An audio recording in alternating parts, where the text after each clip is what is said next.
All right. It's Monday. Raw has just went off the air, and here with your reactions to. I'll just go out and say it, the best pro wrestling show on television right now. There's no other wrestling show on in WWE or AEW that can touch what's going on right now on Monday Night Raw. This is good stuff that you're seeing from start to finish, week in and week out. Yeah, the AC is going back and it's still hot. This is incredible stuff that we're witnessing.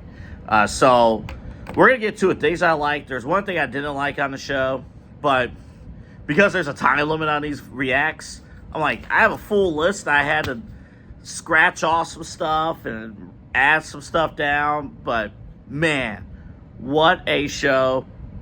Let's get into it again. Remember, W Energy Drink, by the way, W.GG. That's where you can get your energy drinks. I tried on the air on the SmackDown Reacts. An incredible flavor. This was the dragon fruit / strawberry lemonade. Good stuff. All right, here we go. Top of the list. The Bron Breakker show. To me, the MVP of tonight's Raw. Everything starts and stops with Bron Breakker.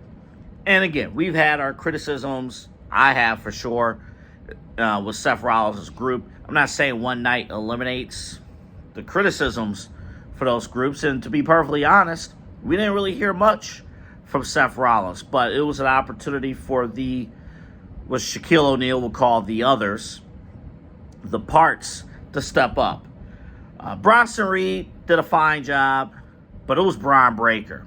I mean, when you watch Bron Breakker, you couldn't help but think, man, either I love this dude because he's your varsity jacket Letterman athlete that was roaming around your high school back in the day, or he's that dumb jock that those like Sami Zayn hates. It's like, just I just thought of dumb jock, varsity insults. To me, as a heel, tonight was Bron Breakker's best night of his career in WWE. Tapping into his heel persona, laying on thick. Why do people like Sami Zayn? Why? Why do people like this dude? I don't like anything about him. I don't even like his music. I don't like his haircut. I don't like his music. I hate the fact that people cheer for him. Again, it's some of those, I'm not saying every athlete's like this, but think back to some of those popular kids in high school who, for some reason, hated the one guy who's not in the popular circles. People love him for some reason. That's Sami, and that's Bron Breakker, acting as that character. From that to his match itself with Sami Zayn,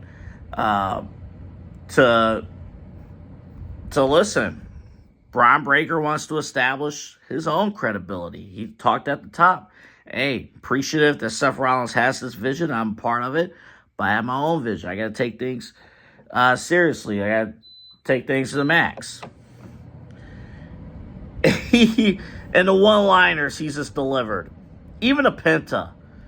It's like, I don't have people like Penta, 3 up, 3 down. It's like, who understands what he's saying? It's like, what is this, baseball? Like, come on. Bron Breakker was in his bag tonight. Everything started and stopped with Bron Breakker tonight. In his bag as a heel.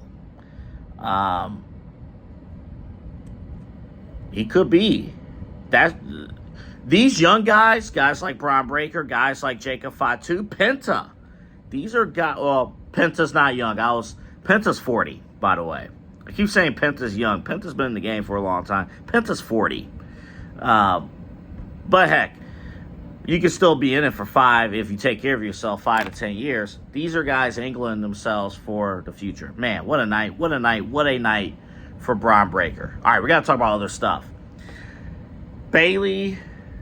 Oh my goodness. There goes the other stuff. There you go. Before I get to Bayley, the main event, great match with Penta and Seth Rollins. Incredible. Penta has been in his bag on the wrestling side of things. There's a reason why Triple H ensures that he's on television each and every single week. Not only can he, obviously he can wrestle, but he can talk as well. But of course, the wrestling, you're just amazed every single time he's in the ring. Really special. Hard to believe that he worked for another company and they let him walk. But they did with Penta, and Penta is a legit star. And I can't wait, how high can he take his stardom?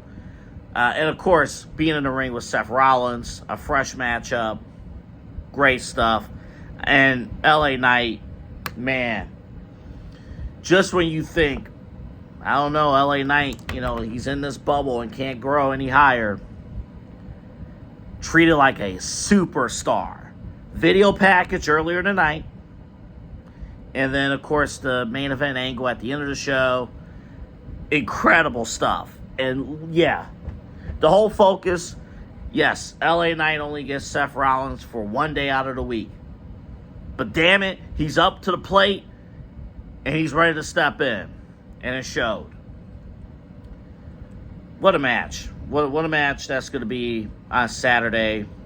And this was either you step up or step aside type of situation for LA Knight. My man, he's passed with flying colors in this build-up. All right, over to Bayley, Lyra, and Becky. For an Evolution card that, look, Evolution is going to go up against some tough competition. We talked about it in the SmackDown Reacts. Evolution, they may get a few late ticket sales, but across the street from State Farm Arena in Atlanta is a Beyonce concert. Evolution will not receive a lot of good press. But I think you're in for a good show. And Bayley, Lyra, and Becky, one of my top feuds of the year to this point. I mean, you're talking about things that are rooted in truth, competition, jealousy, the new girl coming into town, trying to establish herself. And everyone from Bayley to Lyra to, Becky doing her thing, everyone has elevated themselves. You're seeing A+ effort out of all three of these women. And it doesn't hurt that they're nice to look at, too. So that doesn't hurt either. That doesn't hurt at all. But, man, talking about all the layers that Lyra talked about. And Lyra's not in the clear on all this either, as far as being the ultimate good girl. Because, Becky attacked Bayley. But then did Lyra hesitate for Becky to step in? This is good stuff. This is good stuff. I don't think Sunday Bayley's going to win this match. But you can make a case for Lyra. You can make a case for Becky. If you do want a shocker, Bayley, it wouldn't hurt for Bayley to win the championship. But I think Lyra or Becky, that's perhaps where you go. And honestly, again, I don't know what direction they want to take this post SummerSlam or post Evolution going into SummerSlam. We'll have to see. But stay tuned.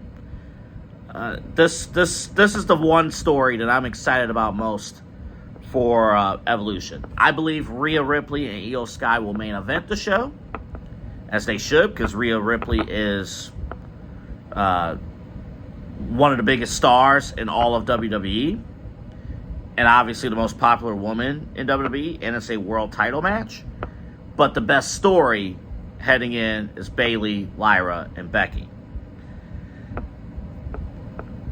Goldberg is amazing. And I wrote down in my notes, Goldberg is so over right now. I don't think Goldberg's been this over since 1998. And I'm not joking. I am not joking when I say that. Gunther has done an unbelievable job as a condescending prize fighter, as a condescending guy he's just digging and digging and digging and digging and digging. Goldberg rolls up in a vehicle that's about 2 sizes too small for him, but he rolls up. I ain't gonna lie, I would have rather see I know, family man and stuff. Get him a truck, have Goldberg roll up in a truck, okay? He's a man's man. Goldberg goes in there, it just goes beast mode. Doesn't talk into the mic, and then when he finally has the opportunity to grab the mic, spikes that stuff down. Spikes it down. It's freaking beautiful. Beautiful stuff. For a feud that I had no interest. If you told me on June 8th or June 9th, the morning of Monday Night Raw, when Gunther defeated Jey Uso, it was on June 9th in Phoenix. You told me that morning, yeah, the big plan is for Gunther to win the championship and for Goldberg, for him to have a main event match against Goldberg. Like, come on. I cannot believe I'm saying this. I'm looking more forward to Gunther and Goldberg. There isn't many matches I'm looking for that I've looked forward to more in 2025 than Bill Goldberg and Gunther. What the hell is wrong with me? What am I doing? Come on. Only thing's missing. Call up Bret Hart. I'm telling you, call him up. Even just to have him on the commentary. Have him, Jesse Ventura. Just get Bret Hart. I'm telling you. Man. Knowing Bret Hart, because, he's a great guy for the sport. He probably won't agree to do it because he'll think it's a shot. It's like, dude, come on, lighten up. I have some other things down. We're short of time. I got to get to the thing I don't like. But I did write down.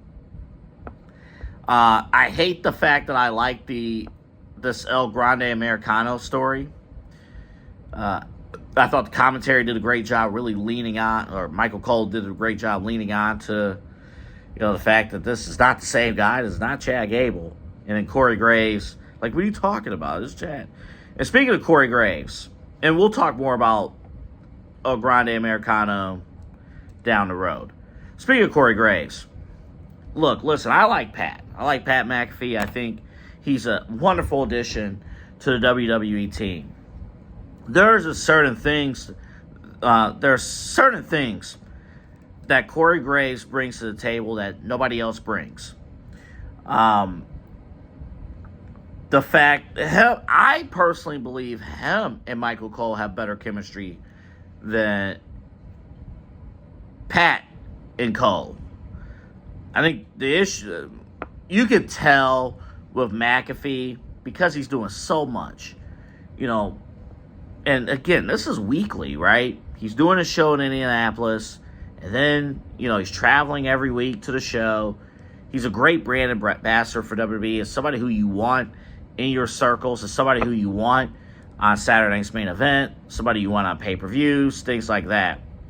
But this job, to do it every Monday, it does take a toll on you. And you could see the past just kind of left him a little bit, just because he has a ton of stuff going on. We know McAfee won't be on the show next week because he's doing the Home Run Derby broadcast for ESPN. So he won't be back next week. But Corey Graves brings extra, I talked about it with Taz, actually naming the moves, actually understanding the psychology of what's going on, actually putting over stories. Corey Graves is doing that. And Michael Cole doesn't have to take on as much of the load as he did with Pat McAfee for 2.5 hours every single week. Real quickly, thing I didn't like, boy, Sami Zayn is a effing idiot.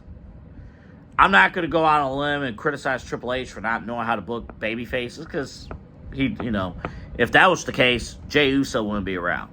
But Sami Zayn, man, this dude does do dumb stuff each and every single week.